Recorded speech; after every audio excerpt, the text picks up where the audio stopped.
Orang yang lo gue baina wa bainallah, ya kan, lakum dinukum waliyadin. Ini interpretasi yang salah. Mari kita ajak orang yang tersesat, kita ajak, kita selamatkan. Orang yang papa kita pertolongkan. Orang yang lapar kita bantu beri makanan.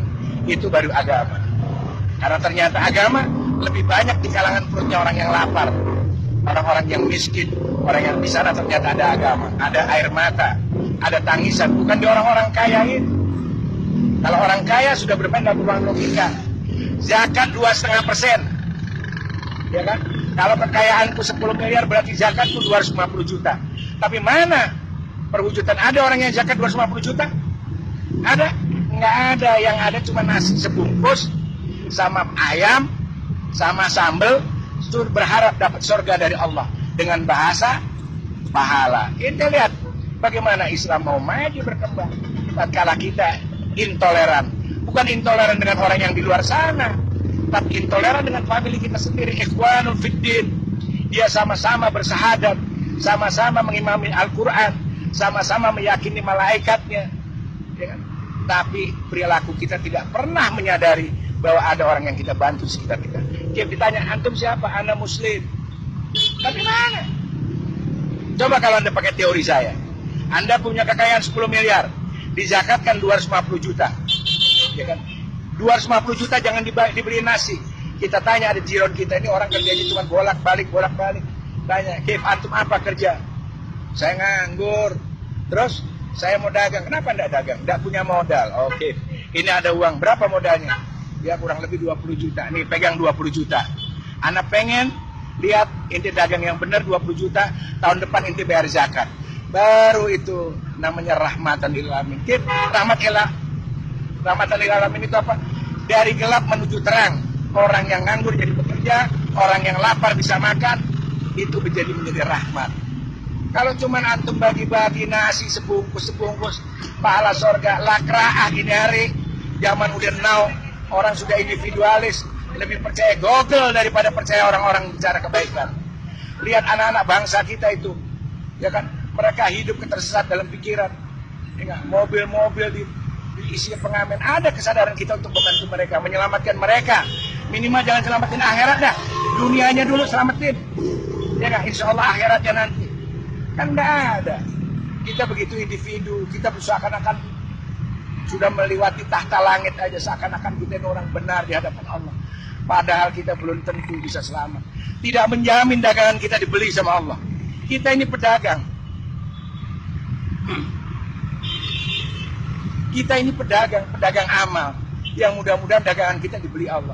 Jangankan kita bisa dibeli, sah menurut furus syariat aja sudah alhamdulillah. Kita bersyukur, artinya kita ngaji. Tapi tetap kita ada wara itu berhati-hati di dalam kebenaran agama kita. Hati-hati bukan kita ini kelompok Syiah, kelompok Wahabi, kelompok Sunni, bukan itu. Berhati-hati amalan kita mendekatkan enggak dengan perilakunya Rasulullah. Karena kita ini cuma napak tilas dari perjalanannya Rasulullah. Karena tidak ada bukti otentik dalam sejarah dunia orang yang sampai kepada Tuhan kecuali Muhammad ibn Abdillah. Catat itu. Hanya Muhammad ibn Abdillah yang membuktikan bahwa dia sudah berjumpa sama Allah. Ya kan? Ada namanya Siddhartha Gautama. Dia tidak sampai pada itu. Ya kan? Ada yang orang-orang hebat tidak akan pernah sampai. Cuma satu-satu buktinya.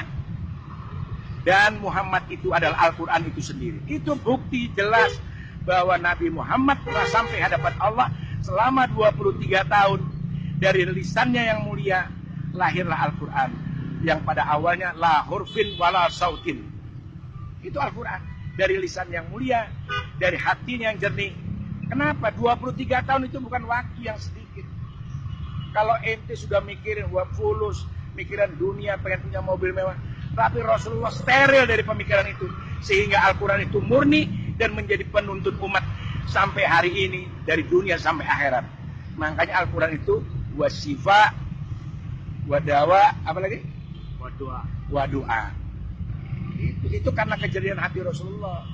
Jadi mustahil. Kalau otaknya hubud dunia, ya kan? Masih senang-senang duniawi, nggak ada itu. Jadi kalau Anda ingin menjadi orang yang berbeda, maka berbedalah engkau dalam segala perilaku daripada orang umum. Makanya Imam Ghazali sendiri memberi batasan. Ada kelasnya awam, ada kelasnya khos, ada khos bil khos. Ternyata khos bil khos itu awam itu adalah pola pikir, mindset cara berpikir kita. Maka di dalam ajaran agama lain juga ada. Namanya kasta, ada Brahma, ada Sudra, ada Waisya. Ternyata itu cara berpikir. Seorang Brahmana tidak mungkin berpikir cara Sudra. Orang yang khos tidak akan berpikir cara orang awam. Jadi cara berpikir bukan status sosial. Nah, boleh jadi ente jadi orang tajir, dunia di tangan ente. Tapi kelas ente tetap orang awam. Makanya jangan heran banyak orang bahlul yang nggak pantas tajir dia tajir. Nah, itu kelas. Jadi ingat bahwa khos adalah cara berpikir. Jadi orang yang cara berpikirnya intelektual, berbudaya, berkultur, bermartabat, dia akan menempatkan segala sesuatunya pada nilai-nilai terhormat. Tapi kalau antum memang orang rendahan, walaupun anda di pinggir jalan, ditaruh di istana sekalipun tetap anda rendah dalam berbudaya dan berkultur. Tapi kalau anda memang orang yang punya kelas, walaupun anda di pinggir jalan, tetap anda seperti mutiara di dalam lumpur, indah adanya. Assalamualaikum.